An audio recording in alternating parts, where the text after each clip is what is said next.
നമ്മുടെ game of Thrones ആരാധകർക്ക് ഒരു സന്തോഷ വാർത്തയായിട്ടാണ് ഇന്ന് ഞാൻ വന്നിരിക്കുന്നത്. ഏകദേശം 12,500 വർഷങ്ങൾക്ക് മുമ്പ് നമ്മുടെ ഈ ലോകത്ത് നിന്നും വംശനാശം പിടിച്ച് നശിച്ചു പോയ ചെന്നായ കൂട്ടങ്ങളെ തിരിച്ചു കൊണ്ടുവന്നിരിക്കുകയാണ് അമേരിക്കയിലെ ഒരു കൂട്ടം ശാസ്ത്രജ്ഞർ.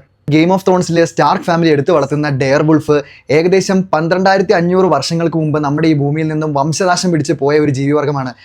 12,000 വർഷങ്ങൾക്ക് മുമ്പ് വംശനാശം സംഭവിച്ചു പോയ ആ ജീവികളെ ഇന്ന് 2025 അമേരിക്കയിലെ ഒരു കൂട്ടം ശാസ്ത്രജ്ഞന്മാർ പുനർജീവിപ്പിച്ചിരിക്കുകയാണ്.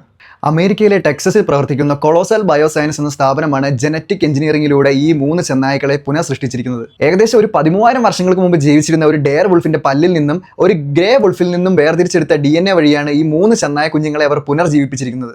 റീമസ്, റോമുലസ്, ഖലീസി എന്നിങ്ങനെയാണ് ഇവർ ഈ 3 ചെന്നായ കുഞ്ഞുങ്ങൾക്ക് പേരിട്ടിരിക്കുന്നത്. വംശനാശം സംഭവിച്ചു പോയ ഈ ചെന്നായകൾക്ക് ഏകദേശം 5 to 6 അടി ഉയരമുണ്ടായിരുന്നുവെന്നും 130 to 150 പൗണ്ട് ഭാരമുണ്ടായിരുന്നുവെന്നും ശക്തിയേറിയ പല്ലുകളും കട്ടിയുള്ള താടിയെല്ലുകളും ഉള്ളതായിട്ടും പറയപ്പെടുന്നു. തീ തുപ്പുന്ന ഡ്രാഗൺ കുഞ്ഞുങ്ങൾ വിൽപ്പനയ്ക്കുണ്ടോ എന്ന് ഇടയ്ക്കിടയ്ക്ക് കമന്റ് ബോക്സിൽ വന്ന് ചോദിക്കുന്ന നമ്മുടെ എല്ലാ കൂട്ടുകാരന്മാരോടും നമുക്കിനി പറയാം, ഉണ്ടടാ, സാധനം ലോഡിങ്ങാ, ഭാവിയിൽ വരും. ഈ ഡെയർ വുൾഫിനെ തിരിച്ചു കൊണ്ടുവന്ന സ്ഥിതിക്ക് 1,50,000 വർഷങ്ങൾക്ക് മുമ്പ് ജീവിച്ചിരുന്ന 10,000 വർഷങ്ങൾക്ക് മുമ്പ് വംശനാശം സംഭവിച്ചു പോയ നമ്മുടെ മാമത്തുകളെ എല്ലാം തിരിച്ചു കൊണ്ടുവരാനാണ് നമ്മുടെ എലോൺ മസ്ക് കമ്പനിയോട് ആവശ്യപ്പെട്ടിരിക്കുന്നത്. അപ്പോൾ ഇതിന്റെ ഡീറ്റെയിൽഡ് വീഡിയോ കേട്ട് താഴെ കാണുന്ന ലിങ്ക് വഴി നേരെ നമ്മുടെ യൂട്യൂബ് ചാനലിലേക്ക് വരെ.